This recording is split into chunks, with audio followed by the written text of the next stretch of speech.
நமः பத்மாத்மதே நமச்சங்கரல்லபே விஷ்ணுப்ரியே நமோ லக்ஷ்மீ வேதமாதம் சரஸ்வதி. மகாலட்சுமியாயும் பார்வதியாயும் சரஸ்வதியாயும் ஒரே தேவி நீங்க தான் வழங்குறேன். அப்படிப்பட்ட நீங்கள் காப்பாற்றணும்னு நமஹ. பத்மாத்மதே தேவி நமச்சங்கரவல்லபே விஷ்ணுப்ரியே மகாலட்சுமி வேதமாதம் சரஸ்வதி.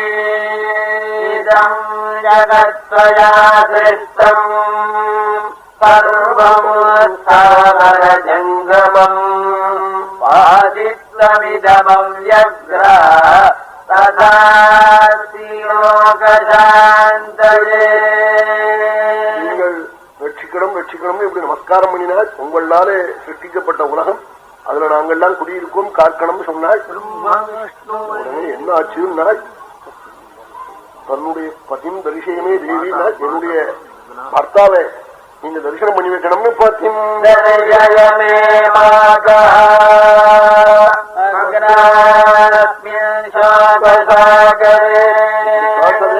தன் பர்த்தாவுடைய பொருள் தெரிஞ்சது. எப்படி தெரிஞ்சதுன்னா 25 வயசு கோடி மன்மசாகத்தியாத்தான் இருக்கார். உடம்புல வேர்வை தெரிகிறது, அவருக்கு நிழல் இருக்கு, கழுத்துல போட்டு இருக்கிற மாலை வாடி இருக்கு, வேர்வை இருக்கு, யமக்கோட்டல் இருக்கு. பாக்கி 2 பேருக்கு அது இல்லை.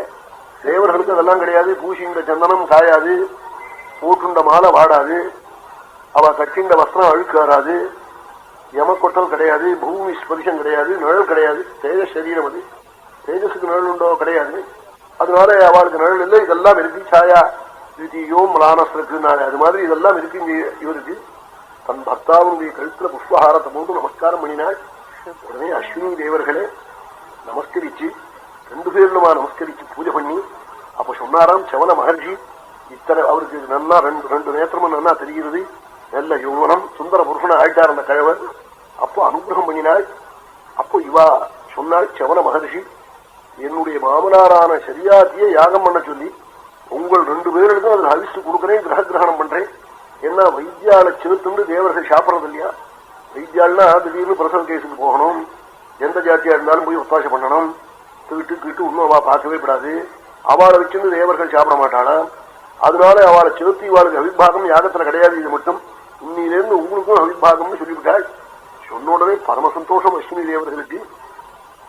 உடனே ராஜா கொஞ்ச நாள் ஆச்சு, 10 வருஷம் கழிச்சு பத்னி சொன்னாலாம் ஏதோ உயிரோடையாவது குழந்தை இருக்காளான்னு பார்க்க வேண்டாமா, நீங்க கன்னிகாதானம் பண்ணிட்டு வந்தது முகன்னு கண்ணுங்க நீருமா இங்க ஆத்திரம் இருக்கே அவன் உயிரோட இருக்காளான்னு பார்த்துட்டு வாருங்கள்னு சொன்னாள்.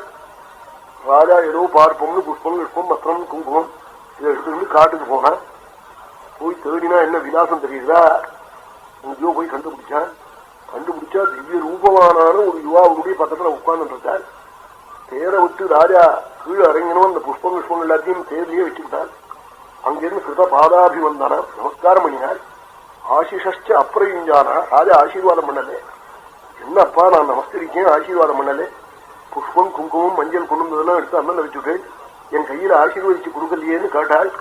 சிகீர்ஷிதந்தே கிமிதம் பதித்வயா பிரலம்பிதோ லோகநமஸ்கிருதோ முனித்வம் ஜராக்ரஸ்தமசத்யசம்மதம் இஹாயஜாரம் பஜசேனுமத்வகம்.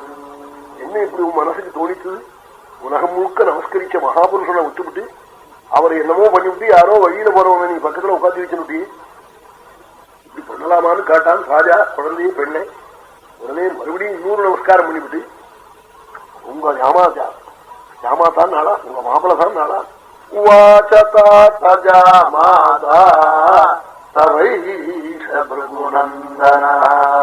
அதே பிரபுபுத்திரர் செவனர் சார் இந்த அஸ்வினி தேவனுடைய கதையெல்லாம் சொன்னார்.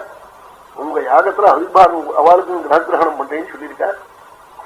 ராஜா கேட்டு சந்தோஷப்பட்டு உடனே போய் யாகம் பண்ண ஆரம்பிச்சு அவளுக்கும் மந்திரத்தை சொல்ல ஆரம்பிச்ச உடனே இந்திராதி தேவர்கள் அங்கிருந்து கர்ஜிச்சு தொடப்படாது அவளோடு சேர்ந்து நான் உட்கார மாட்டோம்னு சொல்ல இந்திரன் வஜ்ராயுதத்தை எடுத்து வீச ஆரம்பிக்க வஜ்ராயுதத்தை அப்படியே கையோட கூட ஸ்தம்பிக்க முடியா பண்ணி பிரம்மாதி தேவர்கள்லாம் ஓடி வந்து செவனருடைய கோபத்தை சாந்தப்படுத்தி அஸ்வினி தேவர்களுக்கு இன்னிலிருந்து அபிபாகம் கொடுக்கறதுன்னு சொல்லி பகிஷ்பவமான சாமான் ஒரு சாமவேதத்துல அழகா தானம் பண்ணுவாள். யஜ்ஞத்துல ஒரு கடத்துல தீர்த்தம் வச்சு அந்த தீர்த்தத்துல அல்லது சாமாவை கானம் பண்ணி பாவனமாக அந்த தீர்த்தத்தை ஆட்சி அது அஸ்வினி தேவர்களுக்கு அபிஷேகம் பண்ணி வச்சு அவளையும் சேர்த்துக்கிறது. அதுல இருந்து இப்பவும் யஜ்ஞத்துல பகிஷ்பவமான சாமானு 4 மணிக்கு வழிய காலம் தானம் பண்ணுவாள். சாமகாள் அதை பெரியவாள்லாம் கேட்கறதுக்கு மன்னாருடைய பெரியவாள்லாம் வருவாள்.